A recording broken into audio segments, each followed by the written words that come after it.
இன்றைக்கி கடவுள் நம்மளுக்கு கொடுத்துருக்க வசனம் யோசுவா 1:11. உங்கள் தேவனாகிய கர்த்தர் உங்களுக்கு சுதந்தரிக்க கொடுக்கும் தேசத்தை நீங்கள் சுதந்தரித்து கொள்ளும்படிக்கு இன்னும் 3 நாளைக்குள்ளே இந்த யோர்தானை கடந்து போவீர்கள் என்று சொல்லச் சொன்னான். இந்த வசனத்தை கொண்டு கடவுள் நம்மகிட்ட என்ன சொல்கிறத பார்ப்போம். மோசே இறந்ததுக்கப்புறம் தேவன் யோசுவாவை கொண்டு இஸ்ரவேலர்களை வழிநடத்துகிறார். தேவன் சொன்ன வார்த்தை ஒன்றுமே தவறி போகலை, சகலத்தையும் செய்து முடித்தார். நாமளும் எத்தனையோ விஷயத்தையோ இல்லை மனிதர்களையோ நம்பி இருப்போம். இவங்க நம்ம கூட இருந்தால் தான் இதை நம்ம செய்ய முடியும், இந்த விஷயம் நம்மக்கிட்ட இருந்தால் தான் இதை நம்ம அடைய முடியும்னு நினைக்கிறோம்.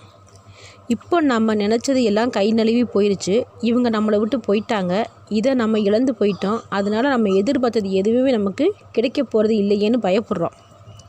நமக்கு கொடுக்கணும்னு தேவன் நினச்சிட்டார்னா எப்படினாலும் தேவன் நமக்கு கொடுப்பாரு. மோசே இறந்து போனாலும் யோசுவா வச்சு சொன்னதை செஞ்சார்.